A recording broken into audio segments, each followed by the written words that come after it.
Hello, friends and neighbors. Welcome to another edition of Ray and Benny Talk Sports. Don't forget to smash that subscribe button, leave a like, leave a comment. We're going to Power Rankings this week, so feel free to leave your Power Rankings in the comment section. Benny, where can they find us on social media? Yeah, you can find us Twitter, Instagram, Facebook, TikTok at Ray Benny Sports. Take a look. Check us out. We're also on YouTube, obviously. So subscribe and follow us there. Let's get right into the Power Rankings. Let's start in the basement. You really can't go wrong with it. Doesn't matter who you pick. I'm picking Edmonton because they just lost. Might as well.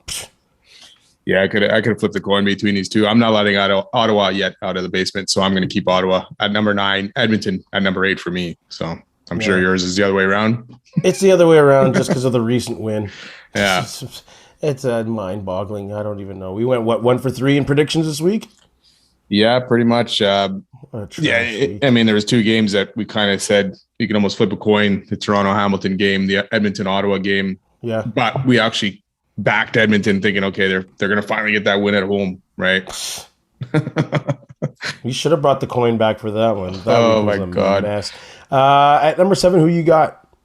I got Hamilton. I'm basically, Hamilton's another team I'm pretty much done with this year, and I don't think it's going to get any better for them. Dane Evans, ain't it? How did he last that long? How did he get 30 snaps? Yeah. Or 30 pass attempts? Wow, the Schultz ended up getting hurt. Or Schultz. That's it, Schultz. No. He ended up getting hurt. Him. Yeah, they should have started him because he was actually having a pretty wicked game. You know, he 13 and 15, 144, but then he got injured and had to go back to Evans. So Hamilton, same story, right? Winning at halftime, second half, they come out and just can't get it done at all. And it's disappointing to see that, man. But and the thing is, too, you had Don Jackson. Why didn't you? He was running like crazy, catching like crazy. First half, a lot of plays, 16 touches, and then nothing in the second half. So I don't know what's with these offensive coaches, what happens in that second half. Even with going to Lapo back, with Ottawa, too. That second half was brutal from an offensive standpoint for Ottawa. Well, it goes back to the stat last week, which has changed, obviously. But you take Caleros and Rourke literally now out of the equation. These quarterbacks were at 70 touchdowns, 73 interceptions. It's horrible quarterback play, especially in the East. And that's why I got Toronto next at 6. This is where it gets interesting. I just can't believe in them. Like, people have them ranked 4 and like, what? Come on now. They're not that good. They just beat Hamilton. I got Montreal at 6, Toronto at 5, so I still give Toronto a little bit of credit. Cloud Bethel-Thompson actually played a decent game. Rough first half again. Way better in the second half. But it definitely has this D for Toronto that was balling out, and it's definitely giving this offense of Toronto the chance to come back in this game. The D balled out against Calgary last week. They balled out this week, causing tons of turnovers. I think it was 5 turnovers against Hamilton, and led to 17 points. So it's a big play for sure. Cloud Bethel-Thompson did his job in the second half, but he needs to have a full, consistent game. Yeah, I got Montreal next. They don't move too much because they had the bye week, and they have a pretty easy schedule coming up. Yeah, they do. Ottawa, BC, Hamilton. So I'm gonna go with Montreal at number 5. Yeah, I got Toronto at number 5. Flip them around. Toronto, Montreal. So you got next 6. Your boys from Saskatchewan, number 4. My boys from Saskatchewan. That's rude. Why even saying that? A Bomber fan goes, "Oh, your boys from Saskatchewan. Get out of here, man. You should turn your Bomber jersey and you don't deserve to wear it." Continue. Yeah, I got Saskatchewan number 4. Decent game. They obviously got BC at the right time after losing Rourke. Fajardo actually looked decent. Yeah. Over 300 yards. No mistakes. But he was still sacked 7 times. Absolutely. That O-line sucks week after week. It's terrible. Willie Jeffers is going to have a heyday next week, and Jeff Goat, all those guys, man. Let's hope so. Let's hope they just rock them next week. But they ran the ball really well, Saskatchewan. Yeah. That Frankie Hickson had 130 yards almost, so, that's pretty good. If your O-line can actually do that, open up some holes. But, yeah, they got to keep Fajardo upright if they're going to have any hopes. Yeah, I don't see that happening against Winnipeg. And they probably will run a lot of yards against Winnipeg. They'll probably pass for a lot of yards against Winnipeg. Winnipeg is not the best team against yardage. But that doesn't really matter when it comes down to it. But I'm just saying, they'll probably look good on the stat board, but when it comes down to it, no. Yeah, it'll be and then that's the thing. That D line's got to get after that O line and keep Fajardo in check. Sometimes the Bombers have a little bit of trouble with that running quarterback. They've always had trouble against Cornelius when he starts to run. So Yeah, they got to keep Fajardo in that much. pocket. With that injured knee, he ain't running too much, I don't think. He might be running for his life. Yeah, that's it though. He ain't going nowhere. I got BC at number 4. I got to hear about how this other Canadian kid O'Connor is coming up, but it's disappointing still that they don't have Rourke and that they've dropped a bit. Yeah, it's a big loss. Obviously, losing Rourke. O'Connor didn't play the whole game either. Ended up getting injured himself, so yeah, didn't give him a chance. They got a bye week coming up, so maybe that'll give him some time to get right back into that offense and acquainted in there and come out a little bit better the next time when they come back again. But absolutely, yeah, I still got Saskatchewan at 4. Saskatchewan, I have them at 3 because they did look impressive, even though BC was who's their third quarterback? Pipkin. Isn't it Antonio Pipkin? He's been around. The Montreal legend. Solid. So I have Saskatchewan at 3. I don't know. I'm not too concerned about them in Labor Day, as smug as that might sound. Like you said, I think the Bomber D-line in the pass rush will be just a pain for Saskatchewan in that porous O-line. Yeah, the only concern about me is Labor Day. Labor Day is always a different story. Bombers could be 12-0, and Saskatchewan could be 0-12, and then all of a sudden Saskatchewan wins that game or whatever, right? Yeah. So it'll be an interesting. I don't think I mean, they pounded them pretty good last year, only allowing Saskatchewan 8 points, I think, in that Labor Day game. So yeah, if the D can get after Fajardo, yeah, they'll cause a lot of damage. I'm still going to give BC some credit here for another week, but I got Calgary at number 3.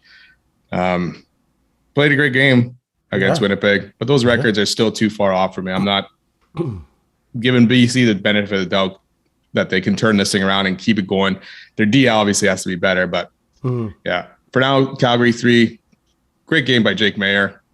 Yeah. Just couldn't get it done in the fourth quarter. He's a bona fide starter. Yeah. Yeah, and it's surprising to me that even Calgary took this long to go to him.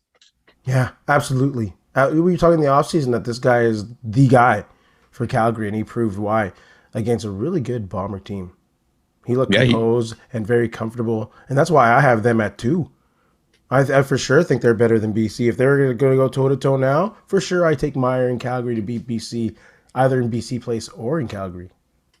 I'm not giving Calgary too much credit yet. They're 4 losses, 3 against the Bombers, 1 against BC. They've only beat pretty much worse teams. They should have lost to Toronto the week before, so I'm not sold on them yet. And so if Calgary is playing BC right now, Meyer against O'Connor or Pipkin, who are you going to take in the game? I don't know. I like Calgary's D or BC's D. So I like to give them some credit that they can manage that game a little bit better than they did this past week. So and it's not necessarily to win that game. You think BC to win that matchup? I think BC can beat them. I don't necessarily know if BC's D can play the same way they were before, not against the way they played against Saskatchewan or the game against the Bombers. Saskatchewan because BC couldn't hold on to the ball. Yeah, I mean, O'Rourke or O'Connor or Pipkin, they're not going to be anything that Rourke was. Not even close. But they don't need to be if this D can play well and these receivers can still get open. You just got to get the ball in their hands. Yeah. They got a dynamic receiving crew.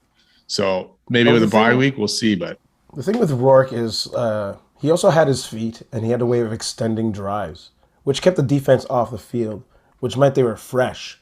So even if you're playing 2 or 3 more series per half or whatever, you're putting some miles on that defense. So I don't know. We'll see. But BC did also score quickly a lot too, which put the D right back on there. So a little bit of give and take there, but we'll see after the bye week if BC responds. If BC can't put anything together after this bye week coming up, wouldn't it be too excited about them for the rest of the season? I'm sure they'll be prepared. Like they'll cater the playbook. They'll have more time to cater the playbook to O'Connor and get his timing with the receivers. I'm sure they'll be much better when they come back. They'll probably beat Montreal for sure. Yeah, I could see them beat Montreal. Yeah. Who do you got on 1? I got our Bombers at number 1. It's going to take a lot to knock them off that perch. Again, great game against Calgary, 3-0 against Calgary. First team to win 400 games at home. Clap. That's amazing. Wasn't the cleanest of games all around. Mistakes on D was getting D was having a rough time tackling. Calgary racked up some good yards, but when it came down to it again, fourth quarter, Bombers like, okay, this is enough. Let's put this game away. Yeah, it's never about the Bombers with style, and it's all about stacking the wins. I think it was Tom Brady or Tampa Bay, somewhere in there, that said, the season's about stacking the wins, and that's a hard part. And it's about playing your best football for the NFL in December, for the CFL, October going into November. And that's what the Bombers are doing. Like we said earlier, the defense is letting a lot of yards go, but in the end, they're not letting teams score a lot last week. But they're just stacking those wins. Yeah, and the funny thing is they just shut it down when they need to, right? That fourth quarter, it's like it's a close game. It's like, okay, the offense just got us a lead again. Okay, we're done. Jake Mayer is going to be under pressure. We're going to shut it down. Carlos wasn't at his greatest. He made a few mistakes. The 2 interceptions in the end zone. When you're in scoring territory, you can't do that. Yeah, and that's been a lot lately. And the fumble also that didn't get overturned was also in a scoring position. Yeah. And even that ball to McRae, which was a great catch by Greg McRae. I was celebrating, I was at the game, I was celebrating the fact that it was a flag. And I think, the Bombers got the ball on the one. I didn't even realize he still caught that freaking Beautiful ball. catch. Oh, yeah. So, again, but that was also underthrown by Claro. So not the greatest on some of those balls, but great vision by McRae, and he had a wicked game. That's a great thing about Colaros, though. For the one-on-ones, he'll put the ball in the air. He'll give the receiver some kind of chance, and sometimes it's low, sometimes it's high, but, it'd be nice to have a Lawler around a couple of those. He would have hit that guy catching the ball. Yeah, he's the only bright spot. Maybe can Winnipeg trade for him before the deadline at some point? Well, he might want to demand for a trade out of there. Dude's got to get out of there. We talked about it last episode, I believe, that it's time to see Nick Dembski get back into this offense and get more ingrained in it. And then he goes off in this game. Like, he was another amazing wide receiver in that game for the Bombers to pick up some of the slack without Ellingson and Dalton Schoen not having to do much in that game. So yeah, there's also mention about him maybe not being 100% back, and he mentioned that in his post-game interview, that he wasn't quite there the past couple of weeks, and this week he felt going in that he was at his best. So good on him. That shows, because they were not able to tackle him. Even on his runs for 36 yards, he was just pounding it in there. He was not afraid to go take a hit. A couple of those catches, he ran for a lot of yards after, and not afraid to go in the teeth. Yeah, exactly. Yeah, for sure. So it's good to see him back. And let's just hope they go into Saskatchewan and beat up on those Riders. They will. Friends and neighbors, put your comments. Put your comments or your power rankings in the comment section. If you disagree with some of our power rankings, tell us what's up. Give us a thumbs up. It really helps the channel grow. Let's get some quick shots in here. You're wearing your 49er gear for Jimmy G, who's now a backup, respectably paid backup. It's not actually that much. I mean, he's in the upper echelon of backups, but it's 6.5. But I'm saying respectively paid. He has a chance to earn a lot of incentives if he ends up playing. So I wouldn't put that out there, because I honestly, I don't get this whole situation.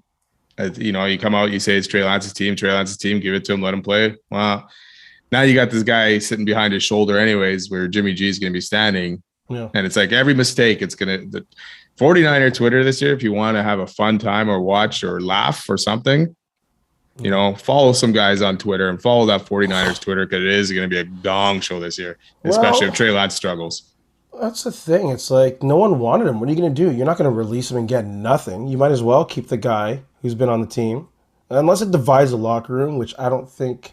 Or maybe y'all heard about some Jimmy G stuff before I did about attitude and disappearing for who knows how many days. So maybe it will divide the locker room. So who knows? But I've also heard a lot of things where Jimmy G is loved in that locker room, and a lot of players in that locker room were not happy with even moving to Lance, because they all loved Garoppolo. Well, then that could be even more divisive. Exactly. So I can't see how this is going to work out very well unless Trey Lance goes out there and just balls week one and just goes crazy and puts this thing to rest. But if he struggles, especially against Chicago in week one.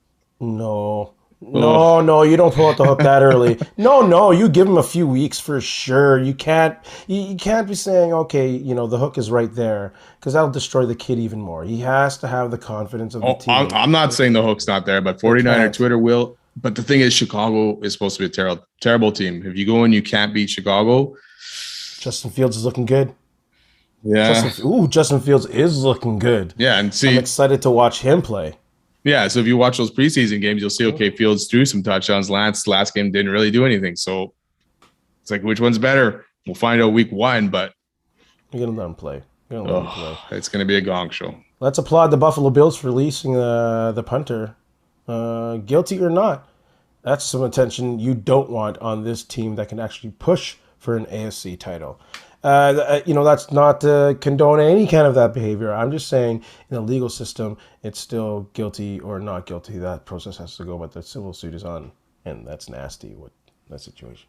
The only bad thing, well, not the only bad thing, but the bad thing for the Bills is, and a lot of teams said they actually knew of something like this had happened or something like that. So if Buffalo knew it and still thought, okay, well, let's draft this guy and maybe this stuff will never come to light, that's terrible on the Bills' part. But we don't know for sure what they knew or what they didn't. But if other teams are coming out saying we knew stuff, you would think the Bills would know stuff too. Goodness gracious. It's been sports. Things are opening up, and I'm sure more is to come. Yeah. Maybe tip of the iceberg. Let's stay in the NFL. The Jets are about to release Chris Streveler, despite him being proclaimed by many to be the NFL preseason MVP. Dang, man. Yeah, he had some good games. He's definitely going to catch on somewhere else, though. I can't see, maybe not his backup, but definitely a third stringer. I can't see him after this performance. He was actually throwing the ball decently and pretty well. He threw and all that dime into the corner of the end zone. He actually looked like a QB. Yeah. Like not just a running guy or a guy that come in to do some gadget plays. He looked good. So I'm surprised. I guess maybe if Wilson hadn't gotten hurt, maybe they would have got rid of Flacco and kept Mike White and then Streveler, but they kind of need to keep Flacco, and that Mike White looked actually good last year when he came in. So it's probably a tough decision there, but yeah, I'll see him we'll see him probably catch on somewhere else. He's not coming back to the CFL anytime soon. We'll see. Maybe the Steelers. What do you mean? You got Trubinsky. That's okay. What do you got? Keep Rudolph also on the... No, get rid of him. Get a cheaper Streveler. Have you heard that there's actually teams that want to trade for Rudolph? Sure. Why? If you obviously can get something for him, you take it. But I don't know if it's just lies to get some news out there and have someone actually trade something for him. But I'm like, what are you doing? Like, unless Rudolph is amazed, which I haven't heard much about him in this preseason, I don't see why. He's taken a step forward for sure this season.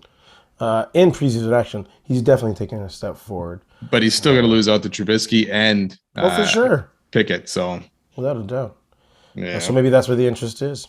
Who knows? Yeah. I guess we'll find out. Montreal Alouettes owner Gary Stern, part owner, minority owner, 25% owner, stepping back due to ownership issues. Thoughts on that? Yeah, it's too bad. It felt like he was starting to build something in Montreal, Yes. An engaging owner also. Yes. And not in a bad way, as far as I could tell, that he wasn't doing anything malicious on Twitter or anything like that. It was good for the league. It was bringing people in. Montreal got to 20,000 fans last game, right? No kidding. I hope this doesn't hurt that momentum. No. So there was really nothing that came out and said exactly why, besides him being the minority owner, I guess, and the 75% share of the rest of the family or whatever want to get rid of it. Not sure, but it sucks for the league because, again, Montreal is now looking for another owner. Yeah, the league might have to take this team over for a bit again. How many times can you keep doing that, right? Ugh. It's not good for the league. The product on the field altogether is not great right now. I mean, there's some good teams in the CFL, and there's some really bad teams. So having his ownership issue, probably not the best of times right now for that. So hopefully they can resolve it quickly. But someone shout out PK Subban. Maybe he might want to put some dollars in that team. That'd be a good idea. Get an electrifying owner from Montreal. It's a great city. It could be a great sports city. And let's start a Twitter campaign. PK to buy the Alouettes. There you go. That's going to go very far. Someone think of a good hashtag. Owner PK. Al's owner PK. I don't know. Put it in the comments. Where's that guy going to go? Is he going to get signed anywhere this year? Goodness. You could probably get him for a cheap price, right? He doesn't need the money at this point. He probably wants to go to a contender, but go to the Rangers. Why doesn't he go? What's wrong with Toronto? Why aren't Toronto signing him? Get out of here. You just want to go to Toronto. Go back home. Give me a break. You got any shout-outs? I do. I'm going to shout out the Winnipeg Rifles for beating the number 2 ranked Saskatoon Hilltops. It's the first Rifles win against the Hilltops in 16 years. That's a dominant team in junior football, the Hilltops. Number sure. 2, ranked number 2 nationally, right? So on a that's yearly pretty basis, they're good. On a yearly basis, Saskatchewan has great junior programs. Yeah. Wow, good for them. Good for them. Shout out to Canadians Bianca Andreescu, Leila Fernandez, Rebecca Marino, and Philippe Auger-Aliassime for winning their opening matchups at the U.S. Open. Also, shout out to Serena Williams for winning her first matchup in her farewell tournament. Yeah, good start for her. Yeah. See how far she can go with that. Any other shout outs? I'm going to give one more to kicker Maya Turner, who became the first female player to score points in the history of the Canadian University football. She's Maple Grove, Minnesota. She drilled a 25-yarder with 8:01 remaining in the third for the Bisons. So that's pretty cool. Go Herd. Yeah. Yeah, nice. That's a good shout out. That's a good shout out. Benny, you got anything to say to the folks out there? You know what? Thanks a lot for listening.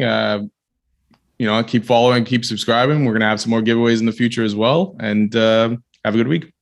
And in the famous words of Tug McGraw, who was asked if he preferred grass or AstroTurf, I don't know. I never smoked any AstroTurf.